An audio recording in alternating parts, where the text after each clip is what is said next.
स्वरूप शिवकार नमो त्रियोग समारी के। हम सब कविवर पंडित दौलत राम जी द्वारा रचित 6 ढाला का स्वाध्याय कर रहे हैं। जो 6 ढाला सब शास्त्रों का सार है। छोटा समय सार इसको बड़े बड़े ज्ञानियों ने कहा है। इसमें आत्मा का कल्याण करने का बहुत ही शॉर्ट एंड स्वीट तरीका समझा रखा है। एक अद्भुत ग्रंथ है, याद करने लायक है, रोज पढ़ने लायक है। और इसमें 6 ढाल हैं। 6 ढाल का मतलब 6 चैप्टर है, 6 अध्याय है। ढाल शब्द के 2 अर्थ हैं। एक तो ढाल माने अध्याय, तर्ज, लय। इसमें 6 तरह की लय है, इसलिए इसका नाम 6 ढाला है। एक बात। दूसरी बात, ढाल एक तरह का हथियार होता है। युद्ध भूमि में उसको ले जाते हैं। एक तलवार, एक ढाल। तलवार तो दूसरे पे प्रहार करने के काम आती है और ढाल दूसरे के प्रहार से बचने के काम आती है। तो संसार में हमारे ऊपर विषय कसाय प्रहार कर रहे 24 घंटे। कभी क्रोध आ जाता है, कभी मान आ जाता है, कभी माया, कभी लोभ, कभी आरंभ, कभी परिग्रह। बहुत झंझट है। वे हमको परेशान करने के लिए हर वक्त तैयार बैठे रहते हैं। तो उनसे हमारी रक्षा कैसे हो, इसके लिए दौलत राम जी ने ये बहुत सुंदर ग्रंथ 6 ढाला लिखा है। सबसे पहले 6 ढाला बुद्धजन जी ने लिखा था, लेकिन बुद्धजन जी के 6 ढाला को पढ़कर दौलत राम जी को लगा कि ये थोड़ा सा और बेटर हो सकता है, थोड़ी और अच्छे ढंग से बात कही जा सकती है। तो उन्होंने फिर लिखा और लिख करके उन्होंने अंत में ये भी लिखा साफ साफ कि मैंने लख बुद्धजन की भाग। मैंने बुद्धजन जी की जो 6 ढाला थी उसको देखो। विद्वान लोग किसी का नाम छुपाते। उन्होंने ये नहीं लिखा कि मैंने अपने मन से लिखा। कैसे लिखा? मैंने बुद्धजन जी की 6 ढाला पढ़कर ये बनाया है। असली उपकार उनका है, वही इसके प्रेरणा, इसका क्रेडिट उन्हीं को दिया उन्होंने, बुद्धजन जी को। बड़े लोग ऐसे ही होते हैं। कभी किसी के उपकार को भूलना नहीं चाहिए और कभी भी किसी के एहसान को स्वीकार कर, भरी सभा में भी मानने में शर्म नहीं करना चाहिए। मैं छोटा हो जाऊंगा ऐसा नहीं। अगर मुझे कोई बात राजू भैया ने बताई है तो मुझे भरी सभा में कहना चाहिए कि ये बात मुझे राजू भैया ने बताई, ये मुझे सरिता जी ने बताई। जिसने जो बताई वो हमें बोलने में इसमें कोई हमारी नीची होती नहीं है। बड़े लोग सब बताते थे, सदाई बताते थे। आजकल कोई छुपाता है। छुपाने से ज्ञानावरणी कर्म का आश्रय होता है, ज्ञान मंद होता है। हम बड़े ज्ञानी, जो व्यक्ति छुपाता है, जैसे मान लो कोई बात मुझे बड़े महाराज जी ने सिखाई है, लेकिन मैं कहता ये मुझे आती है, मैं अपने बल पर बड़ा बना हूँ, मुझे वक्ता मैंने खुद बना हूँ। महाराज जी ने जो मुझे सपोर्ट किया उसको अगर मैं मानूं नहीं तो ये कृतज्ञता है। वाल्मीकि रामायण में ऐसा लिखा है कि संसार में हर पाप का प्रायश्चित्त है, पर कृतज्ञता का कोई प्रायश्चित्त नहीं है। सबसे बड़ा पाप कहा गया कृतज्ञ बनना। कभी कृतज्ञ मत बनो। किसी का भी कोई उपकार हुआ, अरे अनजाने का भी उपकार मानते हैं। पद्म पुराण में आता है कि रामचंद्र जी जब वन में कहीं पर ठहरते थे, वनवास में घूमते घूमते, तो कई जंगल में, गुफा में कहीं रुके 2 दिन 4 दिन। तो जब वहाँ से चलते थे तो कहते थे, हे इस स्थान के अधिष्ठाता देवी देवताओं, तुमको भी बहुत धन्यवाद जो तुम्हारी यहाँ हम रहे और हमारी वजह से तुमको कुछ डिस्टर्बेंस हुआ हो तो क्षमा करना। 3 लोक के सब जीवों के प्रति हमारी भावना हमेशा बढ़िया रहनी चाहिए। हमारे निमित्त से कभी किसी एक छोटे से जीव को भी तकलीफ नहीं होनी चाहिए, ये हमारे ध्यान रखना चाहिए। गोस्वामी तुलसीदास ने रामचरितमानस लिखा और रामचरितमानस के अंत में लिखा, देखो कितनी ईमानदारी, दुनिया में बेईमानी बुरी होती है ना, तो ऐसे ही ज्ञान के क्षेत्र में भी कभी बेईमानी नहीं करनी चाहिए। गोस्वामी तुलसीदास ने लिखा कि मैंने जो ये रामचरितमानस लिखा है, ये मैंने अनेक ग्रंथों को पढ़ पढ़ कर लिखा है। मैंने जैन कवियों के ग्रंथ भी पढ़े। देखो वो क्या लिख रहे थे, चाहते तो नहीं लिखते, ये बात तो छुपा जाते, ऐसा क्यों लिखते कि मैंने जैनियों के ग्रंथ पढ़े हैं, फिर उनसे ये रामचरितमानस तैयार किया है, क्यों लिखा? लेकिन लिखा इसलिए, मेरा कहने का मतलब यह है, अपना मन भी हमेशा अच्छा रहना। अगर एक बच्चे से भी कोई बात सीखी है तो ये बात मैंने बच्चे से सीखी है, ऐसे हमारे मन में बात हमेशा बनी रहनी चाहिए।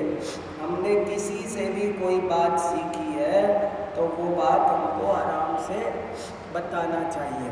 तो यहाँ भी इन्होंने बुद्धजन जी का नाम लिया कि लख बुद्धजन की बात, कि मैंने बुद्धजन जी की देख करके ये तैयार की है।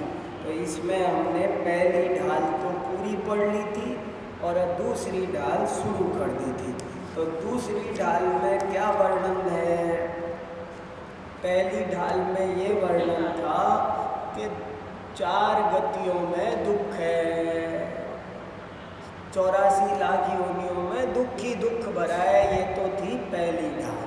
और दूसरी ढाल कह रही है उन दुखों की वजह क्या है, कारण क्या, दुख की प्रॉब्लम पता चले। जैसे गाड़ी नहीं चल रही, भारी चल रही है, तो भाई क्यों भारी चल रही है?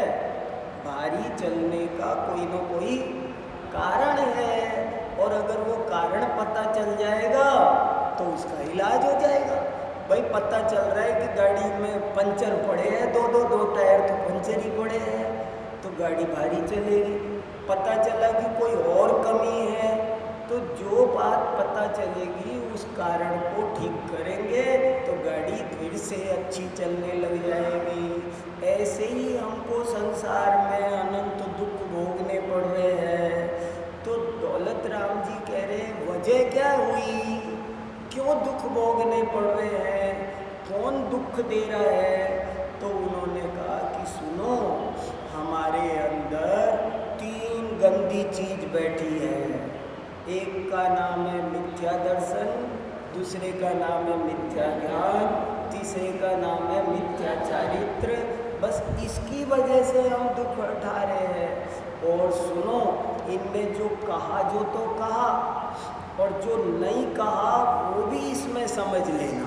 जैसे उनने कहा कि भाई मिथ्या दर्शन ज्ञान चारित्र दुख के कारण है, तो ये भी समझ लेना कि और कोई चीज कारण नहीं है, ये भी समझना।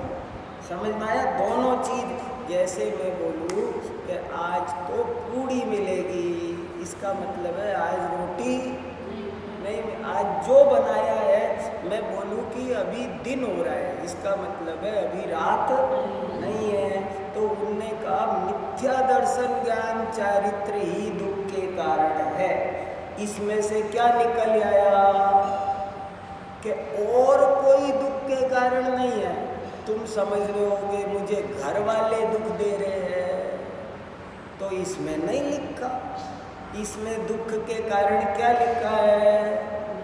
मिथ्या दर्शन। आप कहो कि मेरे पास पैसा नहीं है, तो इसमें ये अगर पैसा कम होने से दुख हो तो जिसके पास पैसा कम हो वो सब दुखी होना चाहिए। सोचो, दिमाग लगाओ न्याय से। अगर पैसे की कमी से दुखी हो और फिर जिसके पास बिल्कुल पैसा नहीं हो वो तो मुनि महाराज तो वो तो बेचारे महादुखी होंगे, क्योंकि उनके पास तो एक भी पैसा नहीं है। तो इससे सिद्ध होता है कि पैसे की कमी से दुख नहीं है, पैसे से सुख नहीं है। अगर पैसे से सुख होता हो तो जितने पैसे वाले हैं उन सबको सुखी होना चाहिए। आप बताओ, क्या दुनिया में ऐसा है पैसे वाले सुखी है? इसका मतलब है कि पैसे से सुख का संबंध नहीं है। न्याय से बात सिद्ध नहीं होती है। पैसे से सुख का रिलेशन होता तो जिसके पास पैसा हो उसके पास सुख होना चाहिए, जिसके पास पैसा नहीं हो उसके पास दुख होना चाहिए। लेकिन ऐसा तो कुछ है नहीं, और कोई भी कारण दुनिया में नहीं है। सारे दुखों का कारण यहाँ है, अंदर है, और उस कारण का नाम है मिथ्या दर्शन, मिथ्या ज्ञान, मिथ्या चारित्र। और एक शब्द में कहो तो मिथ्यात्व। तीन का भी इकट्ठा नाम लेना हो तो मिथ्यात्व ही दुख का कारण है। तुम्हारी श्रद्धा खोटी है। मिथ्या माने उल्टी, मिथ्या माने विपरीत, अच्छे है विपरीत श्रद्धा। सुख को दुख समझना, दुख को सुख समझना, ये है विपरीत।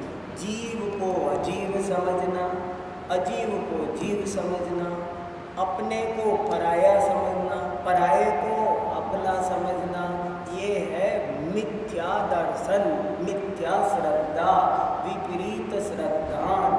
तो ये विपरीत श्रद्धान दुख का कारण है, विपरीत ज्ञान दुख का कारण है। और विपरीत आचरण, विपरीत आचरण क्या होता है? देखो, तीनों को समझाऊं मैं। मिश्री को नमक समझ लेना, नमक को मिश्री समझ लेना। यहाँ दो चीज़ रखी थी, दो डली रखी थी। अब एक था नमक की डली, एक थी मिश्री की डली। तो आपने नमक की डली को तो समझ लिया मिश्री, मिश्री की डली को समझ लिया नमक। तो आपने पहले गलत देख लिया, ये तो हो गया मिथ्या ज्ञान। फिर आपने वैसा मान भी लिया और उठा लिया। आपको उठाना चाहिए था नमक, उठा ली मिश्री। उठाना चाहिए था मिश्री और उठा लिया। आपको मिश्री उठाने का मन था और आपने नमक की डली को समझ लिया कि ये मिश्री है, और आपने क्या उठा लिया? मिश्री की बजाय नमक उठा लिया, और नमक उठा के उसको मिश्री समझ के दूध में डाल दिया, उसको खा लिया। तो क्या होगा? ये विपरीत आचरण। समझ में आया? एक ही चीज में तीन चीज लगाओ, मिथ्या दर्शन, मिथ्या ज्ञान, मिथ्या चारित्र। आप तीनों में समझो। कोई भी चीज को आपने पहले गलत समझ लेते हो, फिर गलत वैसा ही मान भी लेते हो, और फिर वैसा ही काम करने लगते हो। सब्जी में आपको दूध में चीनी जैसे डालनी थी, मिश्री की बजाय नमक डाल दिया, और सब्जी में आपको नमक डालना था लेकिन आपने मिश्री डाल दी। अब सारी सब्जी गुजराती हो जाएगी, आपको पसंद नहीं हो तो भी खानी पड़ेगी।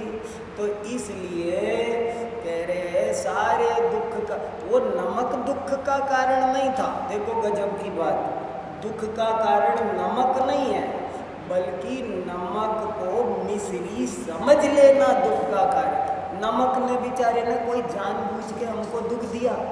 इस नमक ने आज सत्यानाश कर दिया। नमक ने क्या किया?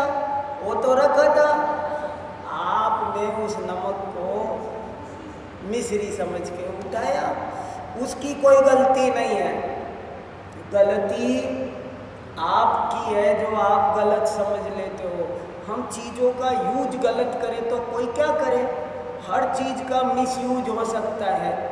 ये फ़ोन है, इससे कोई सिर भी फोड़ सकता है, इसकी क्या गलती? तो किसी चीज़ की गलती नहीं है। माइक रखा है तो अभी देखो इसका फायदा मिल रहा है आपको आवाज़ से ना, और कोई इसका मिसयूज भी कर सकता है। हर चीज़ का तो मिथ्यात्व दुख का कारण है। मतलब आप चीज़ को गलत समझते हो, गलत मानते हो और फिर गलत उसका यूज करते हो। बस ये आपकी प्रॉब्लम है और दुनिया में कहीं कोई प्रॉब्लम नहीं है। ऐसा इस दूसरी ढाल में समझा रहे हैं। तो देखो कितना बढ़िया कहा। हम शुरू से पढ़ लेते एक बार।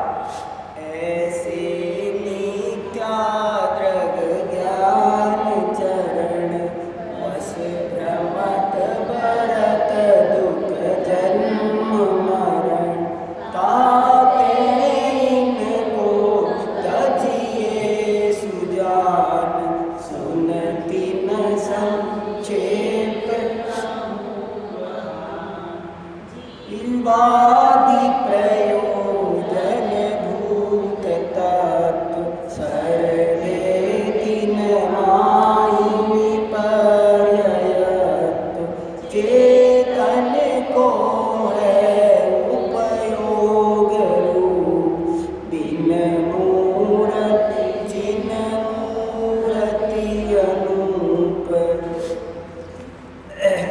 उद्गल नभ धर्म अधर्म काल इनसे न्यारी है जीव जाल ताको न जान विपरीत मान करी करे देह में निज पिछान।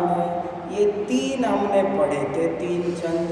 इनमें ये कहा कि मिथ्या दर्शन ज्ञान चारित्र ही दुख के कारण है, इसलिए इनको अच्छी तरह जान करके छोड़ दो।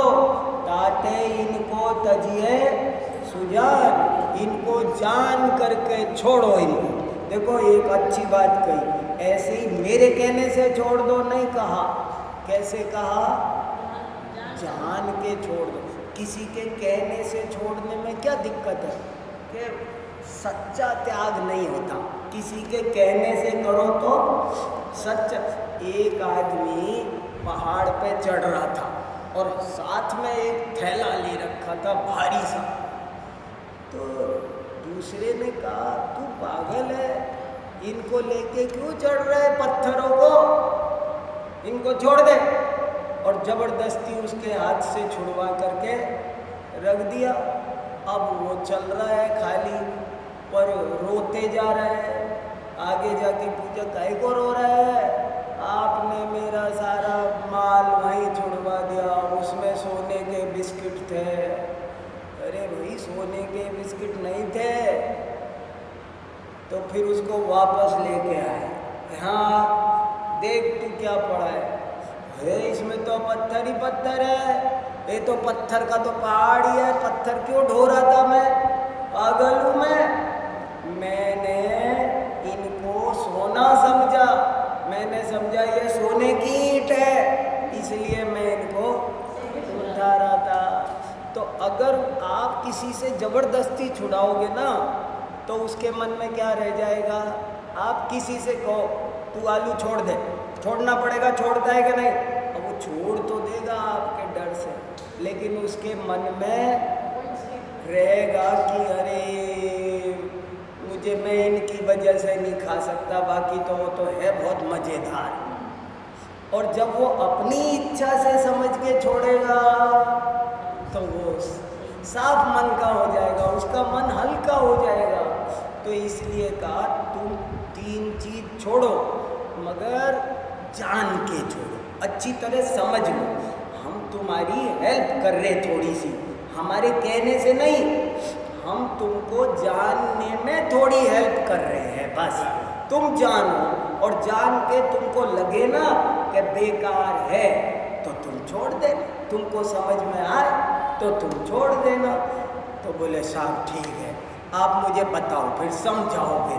तो बोले सुनो, ये जो मिथ्या दर्शन ज्ञान चरित्र है ये दो तरह के होते हैं। एक का नाम है अग्रहीत और दूसरे का नाम है ग्रहीत। जो इस जन्म में ग्रहण करते हैं, नया होता है, उसका नाम है ग्रहीत मिथ्या दर्शन ज्ञान चरित्र। और जो हमने इस जन्म में नया नहीं ग्रहण किया, हम पहले से अनादिकाल से जो रखे बैठे हैं अपनी आत्मा में, वो क्या है?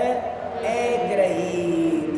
तो पहले तुम अग्रहीत को समझो जो पुराना चला आ रहा है, फिर तुम ग्रहीत को समझो, दोनों को अच्छे से समझो। मैं बताता हूँ। बोले बताओ महाराज। दौलत राम जी समझाओ। कि देखो, जो 7 तत्व होते हैं, कौन कौन से? जीव, अजीव, आश्रव, बंध, संपद, निर्जरा, मोक्ष। इनके बारे में जो उल्टा ज्ञान श्रद्धा है, उल्टी मान्यता है, उसका नाम है अग्रहीत मिथ्या दर्शन। तुम जीव को सही नहीं जानते। जीव तो ज्ञान दर्शन वाला है, वो तो पुद्गल से न्यारा है, लेकिन तुम उसको तो जानते नहीं और अपने को क्या समझ लेते हो? मैं काला हूँ, गोरा हूँ। आत्मा काला होता है क्या? आत्मा गोरा काला नहीं होता। आत्मा में 60 किलो 70 किलो 80 किलो वजन। आत्मा जवान बूढ़ा बच्चा औरत आदमी नहीं होता। और तुम समझ रहे हो? तो ये तो आदमी औरत तो पुद्गल की पर्याय है, ये जीव की पर्याय नहीं है। कितना बढ़िया लिखा, पुद्गल नप धर्म धर्म काल, तीन न्यारी है जीव चाल, ताको न जान विपरीत मान, करी करे देह में निज पिछान। शरीर को ही हमने आत्मा मान रखा है। हमारी गलती क्या हो रही है कि हमने शरीर को आत्मा, जो बात शरीर में होती है समझ लेते हमको हो रही है। शरीर गर्म हो तो कहते मुझको बुखार आ गया, मुझको जुकाम। अरे जुकाम आत्मा के होता नहीं है, आत्मा के ना कहीं नहीं है। हाँ, जो शरीर में जो होगा ना, जो गड़बड़ हुई शरीर में, हमने समझ लिया वो गड़बड़ मुझको हो गई। तो कह रहे आप शरीर को अपना मत जानो, आप तो शरीर के अंदर छुपा हुआ जो ये जानने देखने वाला जीव है वो तुम हो, तुम तो आत्मा हो, ऐसे समझो।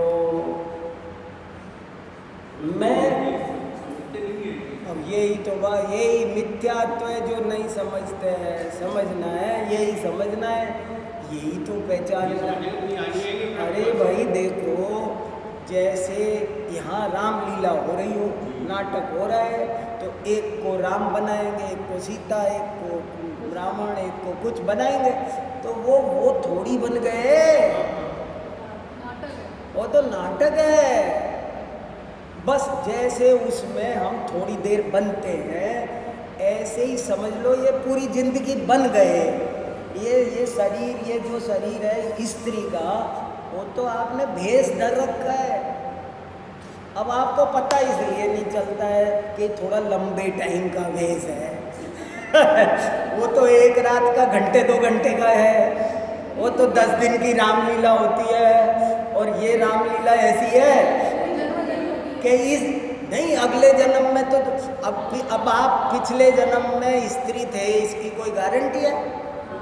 और अगले जन्म में आप अगले जन्म में स्त्री नहीं होगे, मुझे पता है। ये बात सही है, लेकिन जैसे कोई भी कैसा जन्म, अब उनको जन्म तो मिलेगा, आपको नहीं समझा नहीं ये चीज को। हाँ, तो अपन क्या है, कपड़े बदलते। बहुत बढ़िया उदाहरण दे रखा है कि जैसे मैं अब आज ये पहन के आया हूँ, पिछली बार कुर्ता पहन के आया, तो कुर्ता पहना, सफ़ेद पहन लिया, कभी पीला पहन लिया।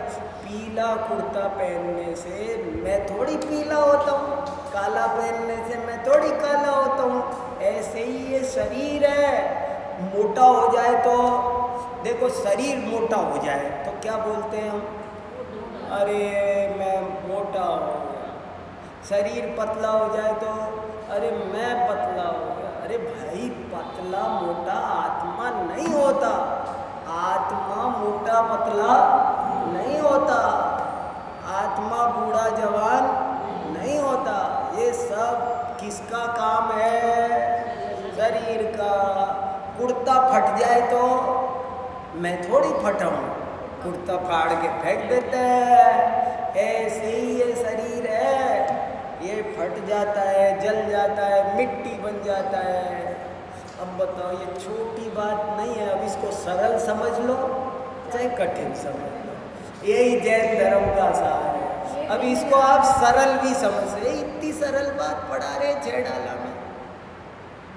अब इसको आप सरल समझ लो चाहे कठिन समझ लो, शरीर से वेद विज्ञान करना है। शरीर से वेद विज्ञान करने,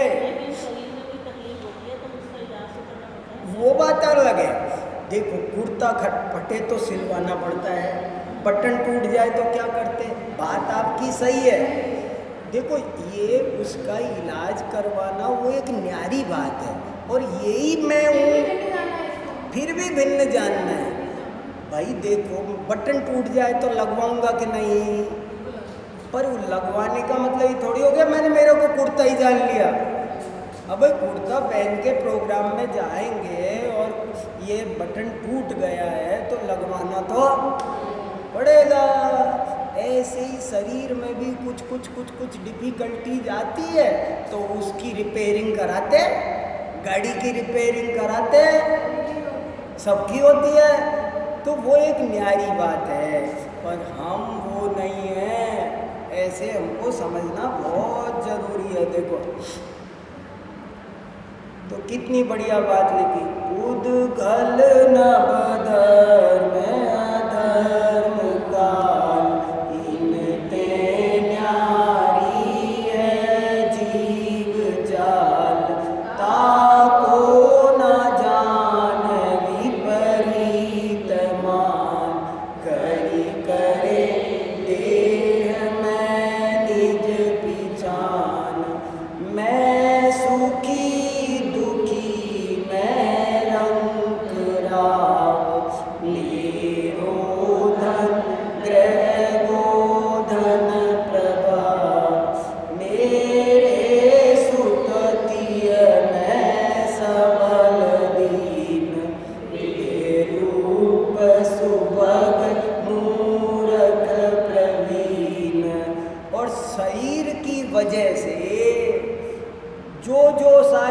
शरीर में और शरीर से संबंधित वातावरण में होती है, उसको अपने ऊपर लगा लेता है। मैं सुखी, एसी चल जाए तो क्या सोचता है? कौन सुखी हो रहा है?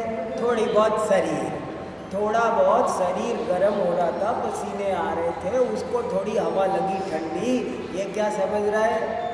मैं सुखी, मैं दुखी, मैं रंक। पैसा कम हो जाए तो क्या समझता है? मैं रंक। बढ़ जाए तो क्या समझता है? मैं राव, मैं राजा हो गया। मेरे धन, मेरे पास धन है, मेरे एक मकान और हो गया, 2 प्लॉट हो गए, गृह, गोधन। पुराने ज़माने में गाय भैंस होना भी बड़ी बात, और यही प्रॉपर्टी, आजकल गाड़ी वाड़ी होना प्रॉपर्टी समझी जाती है। पुराने ज़माने में पहले गाड़ी नहीं होती थी, यूँ कहते थे मेरे पिताजी कहते थे हमारे 2 घोड़े हैं। तो घोड़े होना बड़ी बात है। वो इनके घर में साहब हाथी बांध रखा है, इनके हाथी है, घोड़े है, इनके 10 बैल, वो इनकी गौशाला में 100 गाय है, 100 गाय। तो ऐसे हम कई दफे गोधन प्रभाव, मेरा बहुत प्रभाव है, रेपुटेशन है समाज में मेरी, मुझे सब लोग मानते हैं।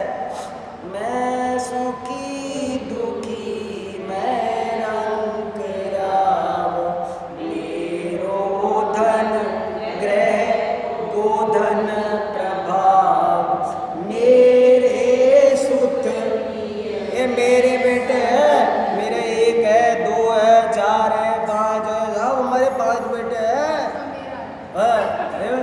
ये मेरे है किसके? लोगों ने, शरीर का बेटा बेटी होता है, आत्मा के बेटा बेटी नहीं होते। मगर ये क्या समझता है? मेरे बेटा बेटी है, मेरे सुततीय, मैं तीय माने स्त्री, मेरी स्त्री है, मेरा पति है। अरे पति शरीर का होता है। जैसे बैठा हूँ, हाँ हाँ हाँ हाँ, तो यही तो समझ, ये समझ आया ही तो ये जा रहा है। अब जब आप दूसरे को अपना मान लोगे तो आपको राग द्वेष होगा। मेरा बेटा बैठा है, नहीं नहीं नहीं नहीं, ये सब व्यवहार में कहते हैं। आप नाटक में राम बने तो आपको कहना पड़ेगा कि ये मेरी पत्नी है, और फिर जैसे ही रावण ले जाएगा तो आपको रोना पड़ेगा, मेरी पत्नी खो गई है। वो आपका नाटक है, मगर आप क्या जानते हो रियल में कि मैं राम नहीं, ये मेरी पत्नी नहीं, मेरी पत्नी कोई खोई नहीं। सब आपको समझना पड़ेगा, समझते हो? हाँ, तो अब चेक करना है कि हम कह ही रहे कि मान भी रहे। हम तो मान भी रहे, अपन खाली कह नहीं रहे, अपन तो मान रहे। तो मैं सुखी दुखी मैं रंग राव, मेरो धन ग्रह गोधन प्रभाव, मेरे सुततीय मैं सबल दीन, हे रूप सुभग मूरख प्रवीण। मैं सबल, सबल माने बलवान। जरा शरीर में ताकत आ जाए ना, अरे मैं 100 किलो की बोरी उठा के फेंक देता हूँ, तो ये काहे का? कौन? मैं बहुत बलवान हूँ। कौन है बलवान? अरे ये तो शरीर का बल है भाई। और जरा 4 दिन बुखार आके टूट जाए शरीर तो ये तो सारा बल कमजोर हो गया। तो किसका बल कमजोर हो गया? मैं बहुत कमजोर हो गया हूँ अब मैं। कौन कमजोर हुआ है? शरीर कमजोर होता है, ये कहता है मैं कमजोर हो गया। शरीर में थोड़ी ताकत आ जाए तो 10 दिन मौसमी खा ले और कहे हाँ तबीयत ठीक हो अरे मैं बलवान हो गया। तो ये ऐसे शरीर के बल को अपना बल मानता है, शरीर की कमजोरी से अपने को कमजोर मानता है। क्या हाल हो रहा है? मेरे सुत तीय मैं सबल दीन, बेरूप सुभग मूरख प्रवीण।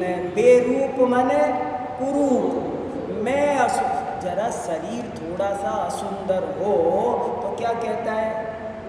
मैं सुंदर नहीं हूँ, मैं कुरूप हूँ। मैं थोड़ा शरीर काला कलूटा है, थोड़ा सा एड़ा टेढ़ा कुछ हो तो क्या कहता है? मैं कुरूप हूँ। और अगर थोड़ा सा ढंग का हो जाए तो क्या कहता है? मैं बहुत खूबसूरत हूँ। शरीर सुंदर है और मानता है मैं सुंदर हूँ। मूर्ख प्रवीण, ये शरीर में जरा सा बुद्धि का स्क्रू ढीला होता है, एक स्क्रू ढीला हुआ चाहिए, सब भूल जाता है सब। पर ये क्या समझता है, मैं बड़ा पंडित, ये भी सब शरीर से संबंधित है। और क्या है, ये सब अहंकार कर रखा है हमने। पंडित जी, इस काल में नहीं हो सकती, क्यों नहीं हो सकती? मुश्किल है। अरे ऐसे आप थोड़ी देर सामयिक किया करो, चिंतन किया करो, मैं शरीर से भिन्न ज्ञानानंद स्वभावी आत्मा हूँ, काला गोरा नहीं, स्त्री पुरुष मैं नहीं, ऐसे भेद विज्ञान किया करो रोज थोड़ी देर, देखो सब समझ में आएगा। आप 1 महीना सामयिक करो मेरे कहने से, आपको सम्यक दर्शन होएगा, ये बात समझ में आएगी। इस बात पर चिंतन करो कि ये सब शरीर का मामला है, मेरा मामला। बाल किसके सफ़ेद हुए? हाँ, मेरे नहीं बोलना, मेरा मत बोल, मेरे बाल नहीं है।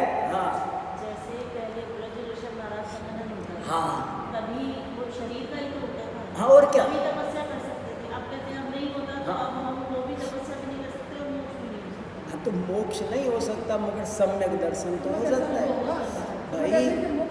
वो क्या है, उस वज्र वृषभ नाराज संगठन तीर्थंकर आदि के चतुर्थ काल में होता था, वे जाते थे, पर वो शरीर थोड़ी उनको मोक्ष ले जाता था, शरीर होता था, वो अलग बात है। नहीं, तो शरीर के साथ भी तो तपस्या कर पाते थे। शरीर आप भी शरीर के साथ ही कर पाओगे। आज भी अब हम और आप जो तपस्या करेंगे, साधना करेंगे, तो शरीर है तभी तो करेंगे ना, लेकिन फिर भी शरीर है तो मोक्ष में जाके हो। हाँ, फिर भी शरीर अलग है, आत्मा अलग है। बात अपनी जगह सही है मगर है तो अलग अलग ना। शरीर की वजह से अपने को वैसा नहीं समझना चाहिए। लोग कैसे अलग होते हैं? हाँ, सारी चीजें समझ में आती है, बाकी क्या कर? 1 महीना सामयिक करो, कैसे माइंड करें मेरे में?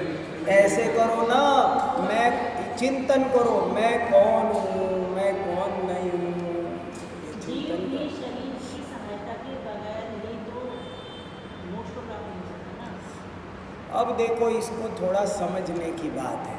ये मूल समझ आप ऐसा कह सकते हो, हमें व्यवहार से ऐसा कहने में कोई आपत्ति नहीं है, शरीर की सहायता से हम तप कर पाते हैं, ऐसा आप उपचार से व्यवहार से शास्त्र में भी लिखा है, लेकिन शरीर थोड़ी करता है। जिन जिन के वज्र वृषभ नाराज संगठन होता है वो सब थोड़ी मोक्ष जाते हैं। अगर वज्र वृषभ नाराज संगठन होने से, नाराज संगठन वाले भी जाते हैं और हाँ, नाराज मतलब संगठन जो वाले भी जाते हैं। कहने का मतलब बल है शरीर में, फिर भी आप नहीं करोगे तो थोड़ी हो जाएगा, नहीं, करना तो पड़ेगा ही। करना आपको ही पड़ेगा। शरीर की शक्ति के अनुसार ही तो उसको सफलता प्राप्त होगी। वो सब सही है, वो सही है, लेकिन जैसे अपन जैसे मृत्यु होती है, ठीक है, मृत्यु तो अपने आप में तो निकल जाती है, वही तो सब कुछ कराती है, ये चीज पकड़ के वो सब सही है, मगर फिर भी हमको तो अपने पे फोकस करना पड़ेगा। सीखने के लिए बच्चों को समझाना पड़ेगा, तुम अपने पैरों पे खड़े हो ऐसे। तो देखो कि मैं सुखी दुखी मैं रंग राव, मेरो धन ग्रह गोधन प्रभाव, मेरे सुत दिय मैं सबल दीन, देरूप सुभग तन उपजत अपनी उपज जान, तन नसत आपको ना समान, रागादि प्रगट जे दुख दैन, तिनहि को सेवत गिनत जय। तन उपजत अपनी उपज जान, शरीर की उत्पत्ति होती है, पर ये क्या समझता है, ये बोल पैदा कौन हुआ था? शरीर। बर्थडे किसका आता है? शरीर का। ये क्या बोलता है? आज मेरा बर्थडे। अरे भले, अरे भले आदमी, तेरा बर्थडे नहीं है, शरीर का बर्थडे है। देखो लिखा ना, तन उपजत अपनी उपज मान। तन उपजता है और ये समझता है मैं उत्पन्न हुआ। तन नसत, शरीर नष्ट होता है और क्या समझता है? मैं नष्ट हो गया। शरीर क्षीण होता है, ये क्या समझता है? मैं क्षीण हो गया। कुछ भी हो जो शरीर पर होता है, शरीर जल जाए तो मैं जल गया, शरीर गीला हो गया तो मैं गीला, शरीर ठंडा हो गया तो शरीर को शुगर होती है, पर बोलता क्या है? मुझे शुगर हो रही है। हार्ट में ब्लॉकेज किसके आता है? शरीर के। पर ये क्या बोलता है? मेरे आया है। किडनी में दिक्कत आई है और क्या बोलता है? मुझको आई है। मेरे घुटने में दर्द है। अरे तेरे घुटने ही नहीं है भाई, जाओ भले, ये उससे हटाना है ना। वो जो जा रहा है उसको, यही तो भेद विज्ञान करना है। ये 6 डाला क्या सिखा रही है कि थोड़ा भेद विज्ञान करना सीखो। आँख खोलो, आँख जागो जागो, सोए मत रहो। उसमें आता है ना बारे भावना में, सदगुरु देव जगा मोह नींद जब उप समय तब कछु बनई उपाय। अपन सो रहे हैं और जो शरीर में हो रहा है सोई, हाँ मेरा हो रहा है। अरे भाई तेरा नहीं हो रहा, जग जा। तो ऐसे जगा रहे, देखो कितनी बढ़िया बात है।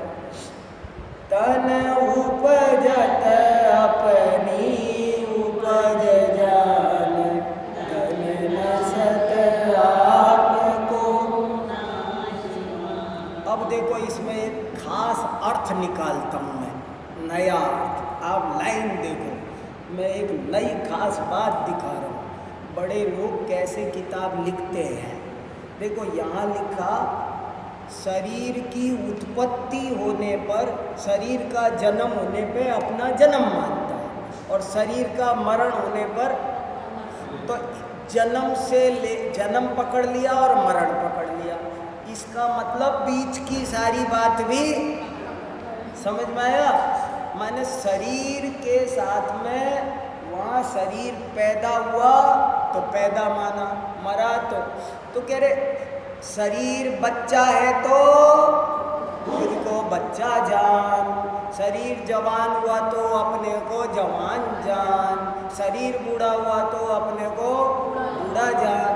जो जो शरीर के साथ हो रहा है, तन मोटा अपने को मोटा जान, तन दुबला अपने को दुबला जान। इसकी 100 लाइन बनानी पड़ेगी आपको, इसमें 2 लाइन लिख दी। और आप मुझको ये बताओ मैं गलत बना रहा हूँ क्या? इसमें जब ये लिखा है जन्म ले लिया, अब ये दौलत राम जी को तो बेचारों को थोड़े में कहना था ना। ये तो 6 डाला लिख रहे थे, इनको गागर में सागर भरना था। मैंने आपको क्या कहा? 6 डाला में गागर में सागर है। तो कैसे है? कोई आपसे पूछे कैसे है, तो आपको भी एक लाइन पता रहना चाहिए कि देखो यहाँ लिखा था कि तन उपजत और तन नसत, 2 लिखी थी, पर 2 नहीं है, 100 है। तन औरत अपने को औरत मान, तन पुरुष अपने को पुरुष मान, तन लंबा अपने को लंबा मान, तन ठिगना अपने को ठिगना जान। सब चीज लगा लो इसमें, सब इस इसमें दो लिए। यही तो सार्थक है। भाई ये है कि नहीं ये मीनिंग? इसमें से निकलेगा कि नहीं उपजत और मरण दो पकड़ लिए तो बीच मैं कहूँ ऋषभ से महावीर पर्यंत जय हो, तो मैंने आदि चंदा प्रभु जी की बोली कि नहीं? का नाम तो बोला नहीं मैंने बोला ऋषभ देव से महावीर 24 भगवान की जय। तो ये बताओ मैंने अजितनाथ जी की बोली कि नहीं बोली? तो नाम तो बोला नहीं, क्या आ गए उसमें? जैसे नाम बोला ऋषभ और महावीर का, मगर बीच वाले भी सब आ गए। ऐसे ही यहाँ जन्म लिया, इधर से जन्म पकड़ा।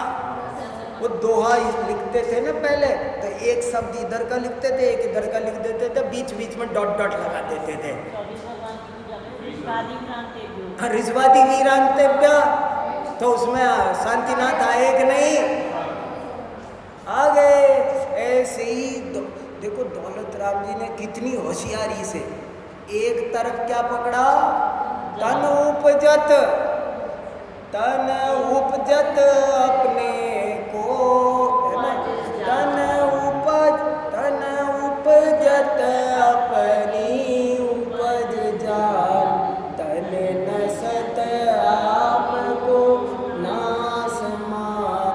अब इसका खुलासा करो, आप खुलासा करो। मैंने आपको थोड़ा सा हिंट दिया, गोला गोरा काला लंबा ठिगना, अमिताभ बच्चन लंबा, मैं लंबा। अरे भाई ये लंबा ठिगना बोना ये सब होना क्या है? ये सब शरीर के काम है, यही कर्मों के साथ चलते हैं। सब इसमें आ गया। सब तन को बुखार है, तन गर्म अपने को गर्म जान, तन ठंडा अपने को ठंडा जान, सब करना पड़े। इसमें 100 लाइन बनानी पड़ेगी आपको। इसमें कर्मों का भी तो चलता है। तो कर्म भी क्या है? वो भी पार्ट ऑफ बॉडी है। 5 प्रकार के शरीर होते हैं ना, तो कर्मण शरीर, शरीर कर्म भी शरीर का ही हिस्सा है। तो ये ऐसी भूल हमसे हो रही है। हमने अजीव को भी नहीं, हमने जीव को भी नहीं जाना, गलत जाना, और अजीव को भी गलत जाना। ये क्या है? अग्रहित मिथ्या दर्शन। और राग आदि प्रगट दुख तिनहि को सेवत गिनत चैन। राग आदि जो प्रगट दुख देने वाले हैं साक्षात, मगर उनको ये क्या समझता है? बहुत बढ़िया है। राग नहीं हो तो समझता है मैं कैसे जीऊंगा। राग दुख का कारण है, मगर ये क्या समझता है? सुख का कारण है।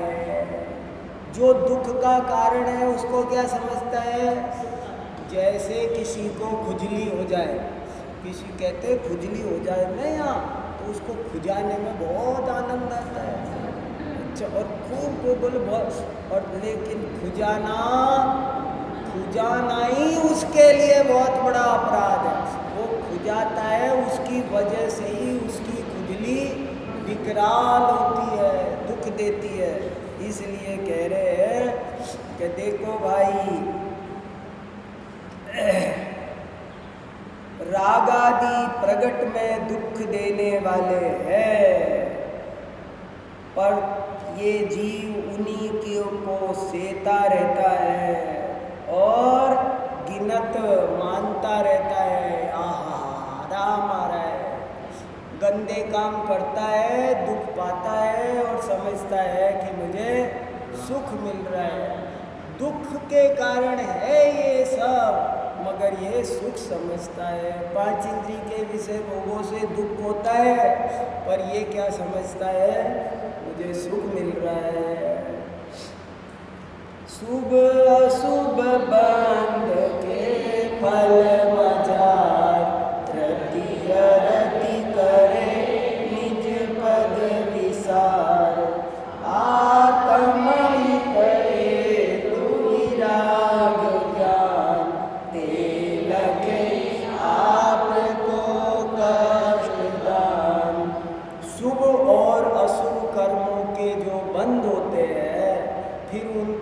फल होते हैं उनमें ये जीव रति और अरति करता है।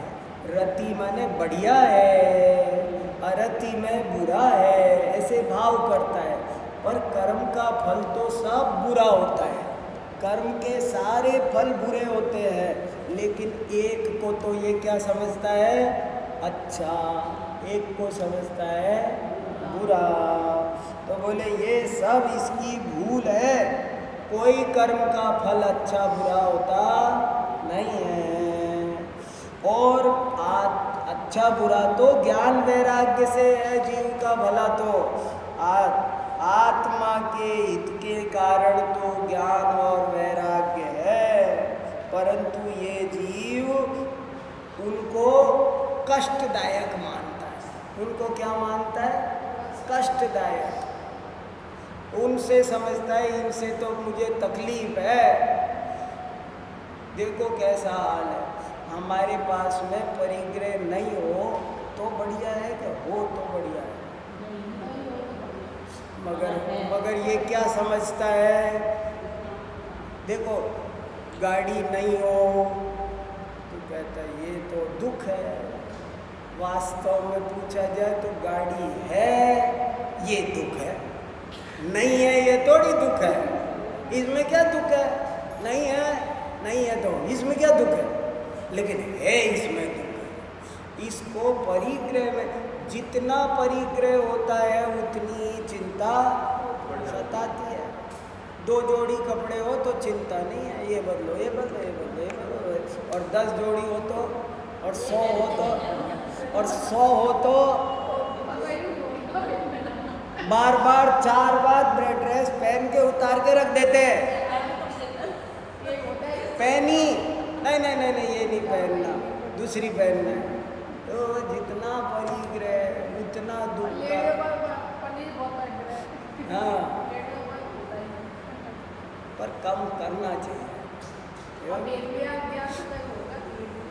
वेद विज्ञान हो तब ये समझ में आएगा। तो समय हो गया हमारा आज का, बाकी चर्चा आगे हो गया ना, हुआ कि नहीं? देखो 11:30 दिखे मुझे तो ठीक है। और एक लाइन पढ़ना हो तो पढ़ो, बहुत है बस, ठीक है, अगली बार करेंगे। चलो हाँ।